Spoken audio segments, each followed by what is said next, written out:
Gobierno de Navarra. Nafarroako gobernua. Itsasoan 5 eta 50 bilioi tona plastiko daudela estimatzen da.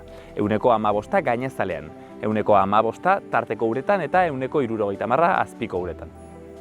Informazio guzti hori barneratzea konplikatua da, baina begira ze portada ona erabili zuten National Geographic-en guzti hau ilustratzeko.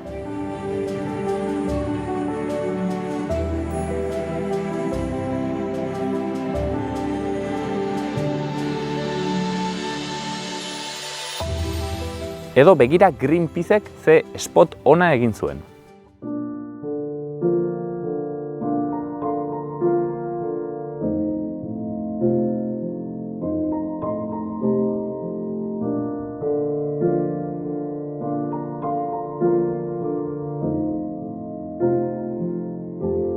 Everything is awesome.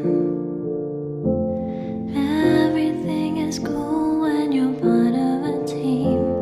Everything is awesome when you're living on a dream. Everything is better when we stick together. Side by side, you and I gonna win forever. Let's party forever. We're the same, I'm like you, you're like me. We're all working in harmony. Everything is awesome.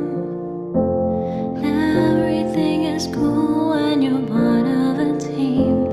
Everything is awesome when you're living on a dream. Everything is awesome when you're living on a dream.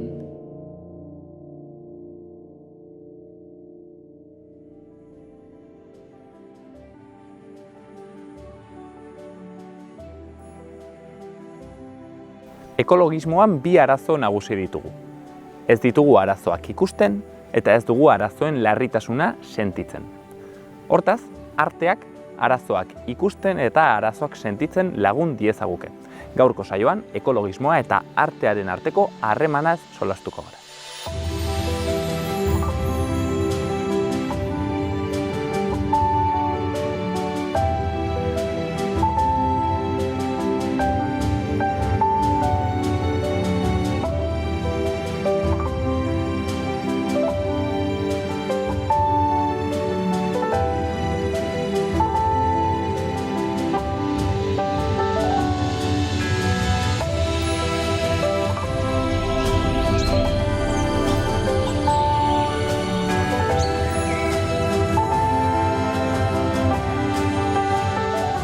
Larrondo la kartxela.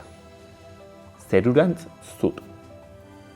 Haizeak indarrez jotzen du eta elurrek zuri-zuri irauten dute udaberria ederki sartu arte Larrondo la kartxela izeneko kontserbazio bereziko eremuan. Baldintza gogor horietan, mendiko landareak eta animaliak soilik bizi daitezke paraje horietan, neguan.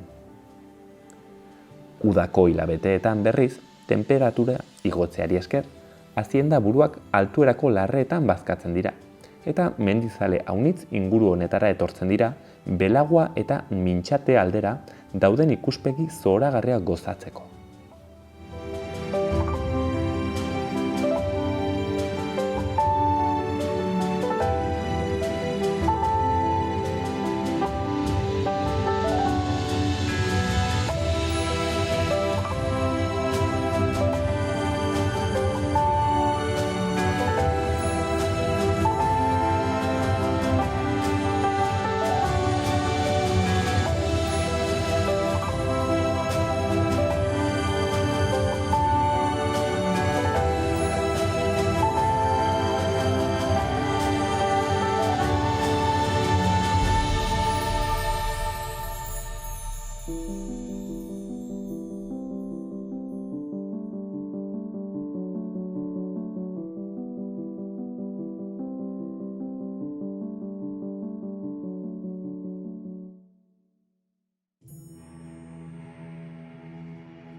Bueno, eta gaurkoan onat etorri gara, Iruñako Ingurumen Museora, Sara Nieto eta Josu Alfarorekin gaude, egunon. Egunon. Haiek dira Iruñako udaleko Ingurumen Museoko, kideak eta ingurumen hezitzaileak ere bai.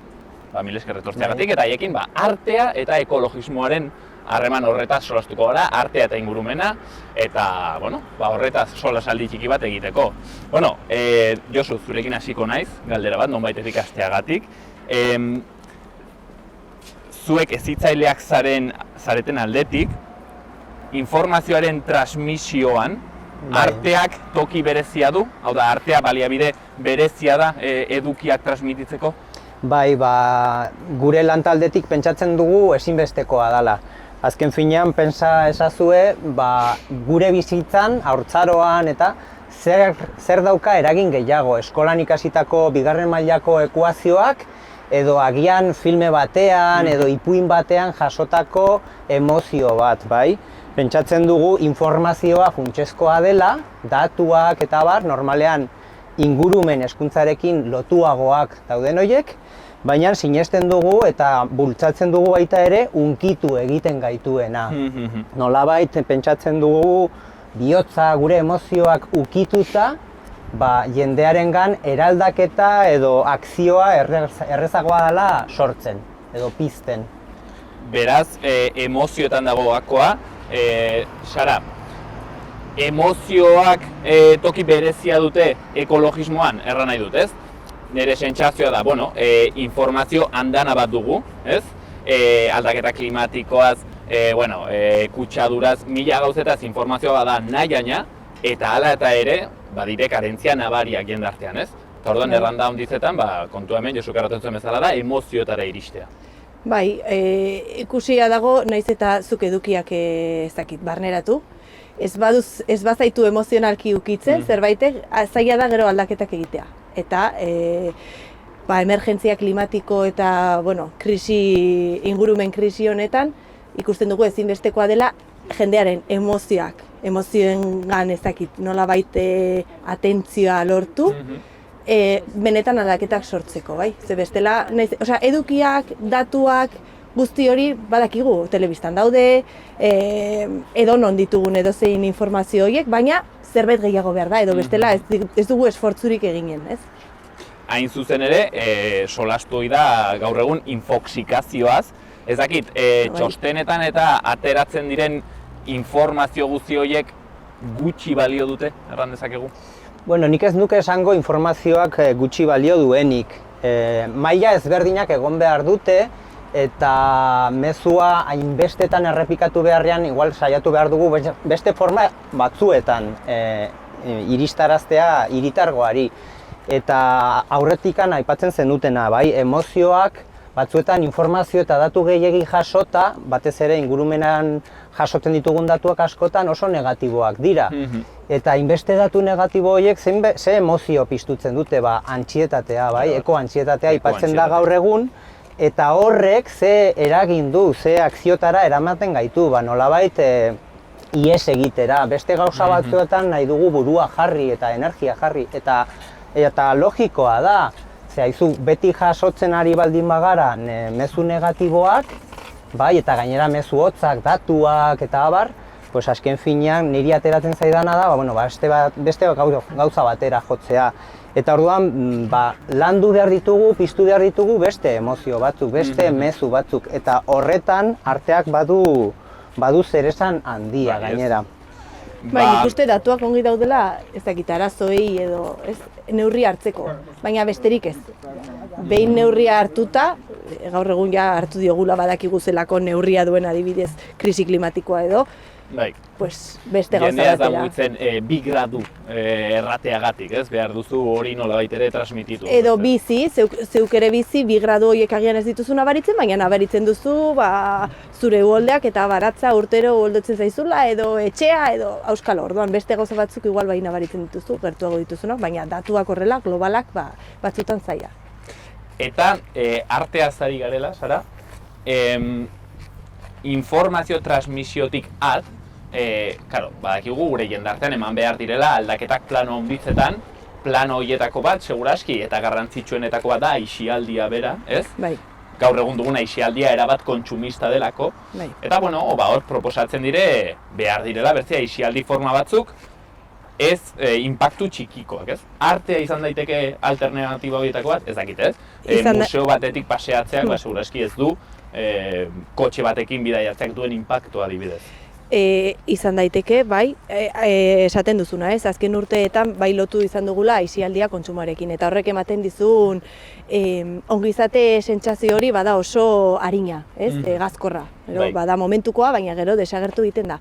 Eta nik uste aisialdirako beste gauza batzu bilatu behar ditugula, adibidez artea bat izan daiteke, baina artea delako ez du zertan ekologikoa edo jasangarria izan behar.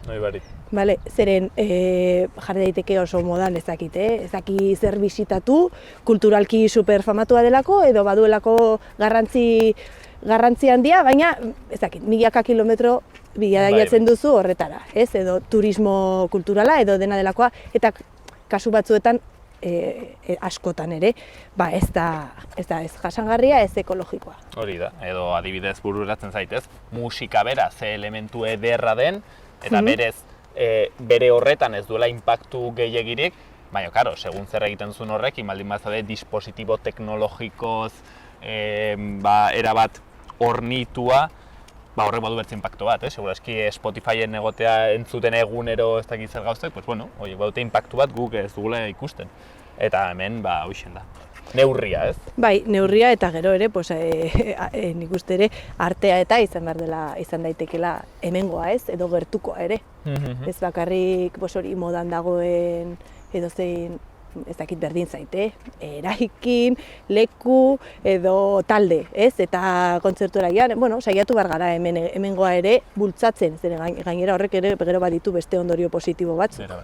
Hain zuzen ere, lehenago aipatzen genuen, nola ezagutzen dugun adibidez Australia, eta gero ez dugun ezagutzen Oio herria hemen, Nafarroan, holakoak gertatzen dire eta egian artean ere aplikatzen aldire. Hain zuzen ere, Josu, Ingurumen Museoan, zuek baduzue, ez dakit ekoarte deitu, baina halako proposamen bat, ez? Ingurumen hezkuntza eta artea txirik ordatzeko, eta egitako bat da baletarena.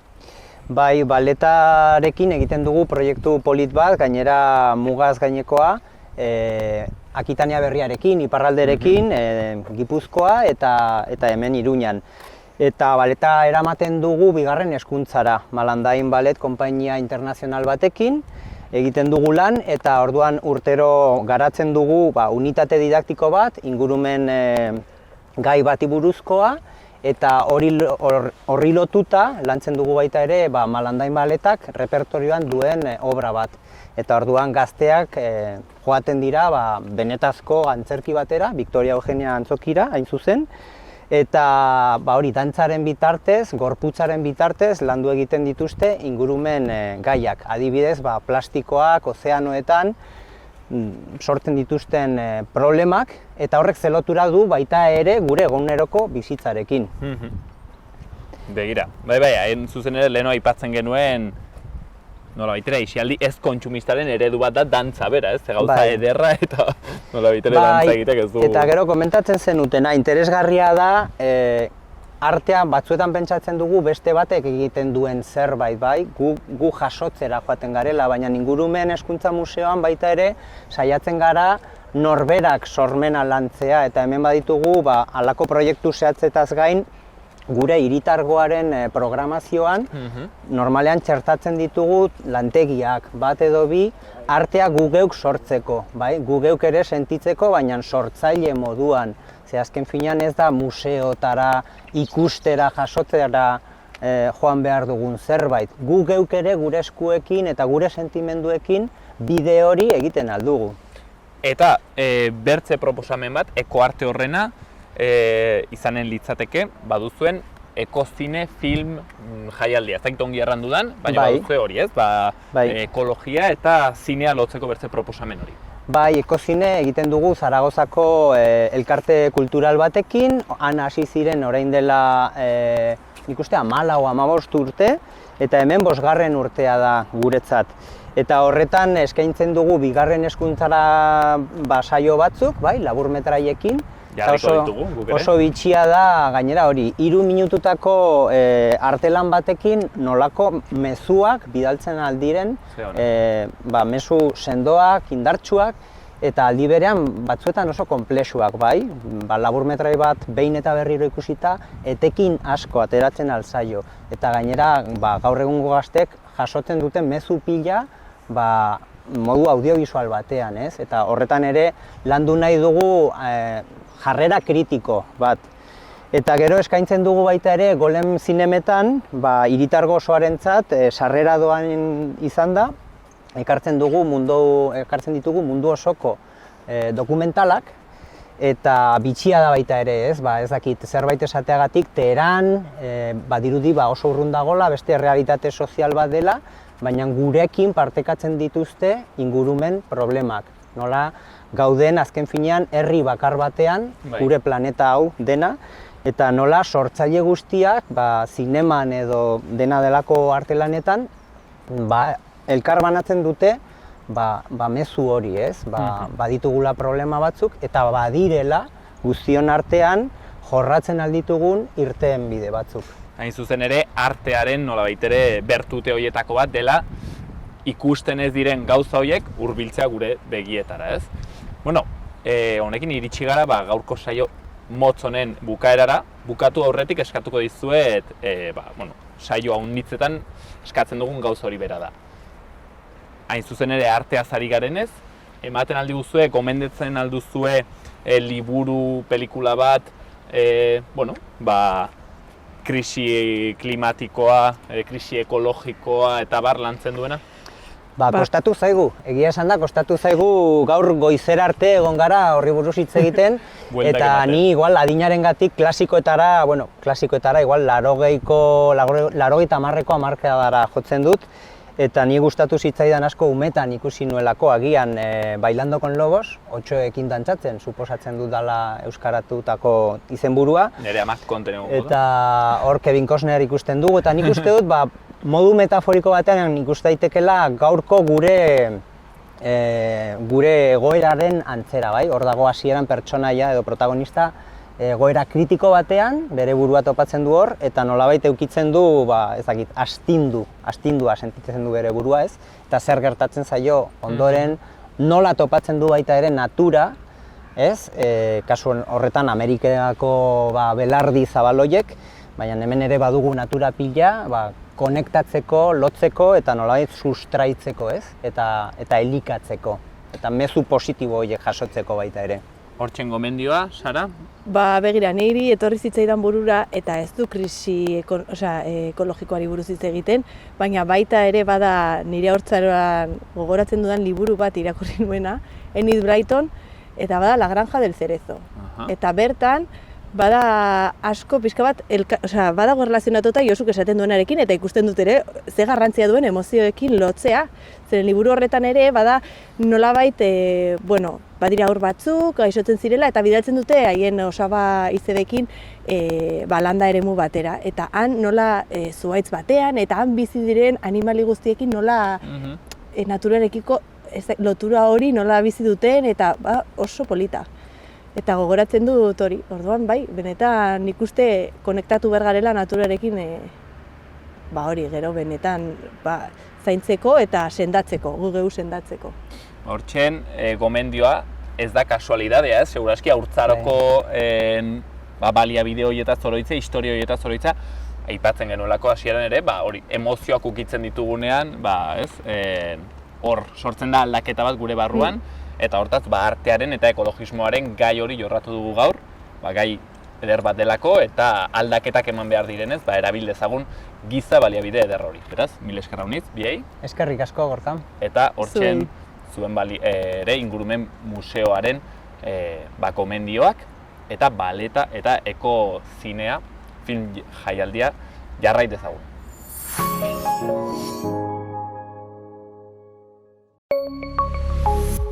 Gobierno de Navarra. Nafarroako gobernua.